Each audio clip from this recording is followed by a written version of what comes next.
I asked on my Instagram, if you had 5 minutes to pick my brain, what would you ask me? If you have to choose sleep or working out, which one should you choose? We should be aiming to get 7 to 8 hours of sleep. I hope you don't have to choose exercise or sleep.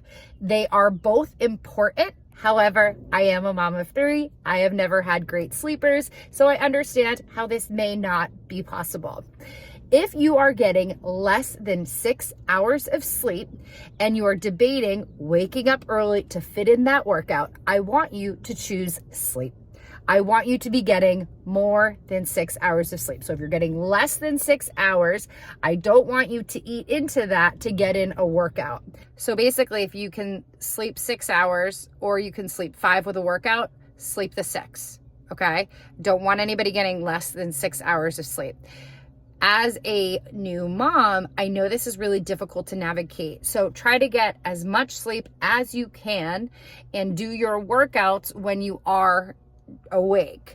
Okay. So remember, this has to do with being a mom of new littles. Everything is a stage. Nothing is forever. And you're going to be on to the next stage before you know it.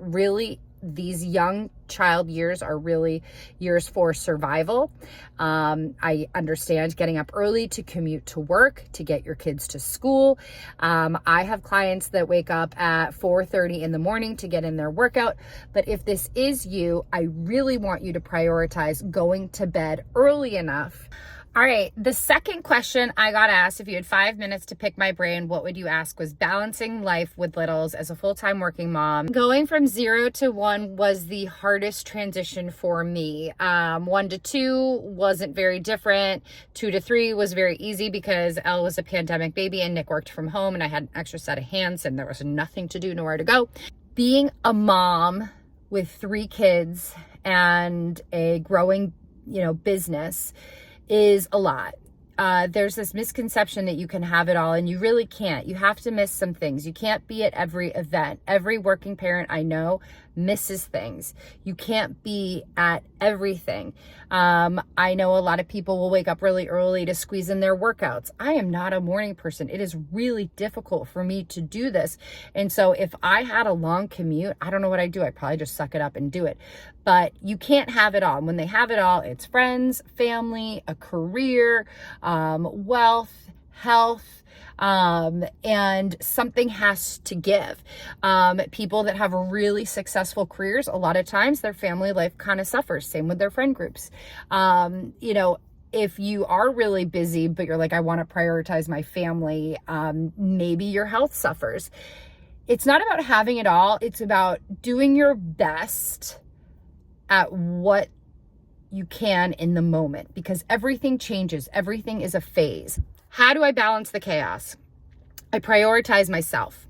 Prioritizing myself looks like saying, hey, Nick, I need to work out today. So whatever is going on, this is something that needs to happen. What window can I do this in that works for our family so that our kids aren't being neglected? And I'll admit, sometimes if Nick is traveling on a weekend, I'll put on a show and I'll say, guys, I'm going to go work out. I work out for 30 minutes. My kids are not being neglected for a long period of time, but for 30 minutes, I am cool with letting them do their own thing so that I can prioritize myself. That is something that is important to me, and I am the best version of me when I am able to work out. My work suffers. I do not do as much work as I could or should. But again, when I said having it all, my career is what suffers because I prioritize my health, my family, and my relationships. My friendships probably suffer too because I put so much into my work.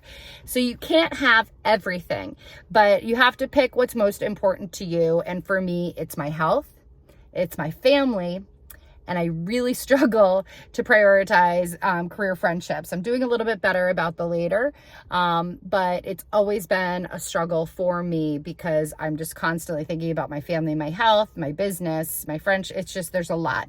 So prioritizing what's most important to you. And I think everybody needs to decide what is the most important for you at this stage of life, because your kids are only little for so long. And I find myself getting into these moments lately where I'm like like snuggling Elle, and I'm just like, oh my God, I'm never gonna have a baby this little again, because she's my baby, she's my last.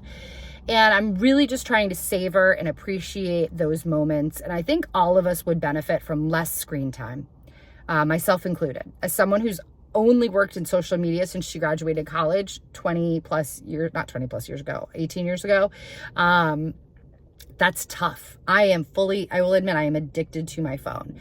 It is hard for me to not look at it if I put it down. So my advice with having littles is, number one, find out what are your priorities. What is a priority for you? Realize that other things are going to suffer.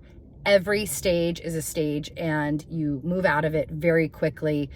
Try to enjoy the moments that you're in, because they are going to be past before you know it. And while the baby years are lovely, I'm learning that the bigger kid years are really special. Getting to know your kids as they grow up, getting them to be people, having conversations with them, doing things that you both enjoy doing is pretty magical.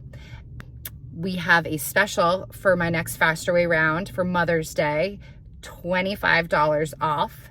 The coupon code will be in this newsletter on my blog. And thank you for joining me.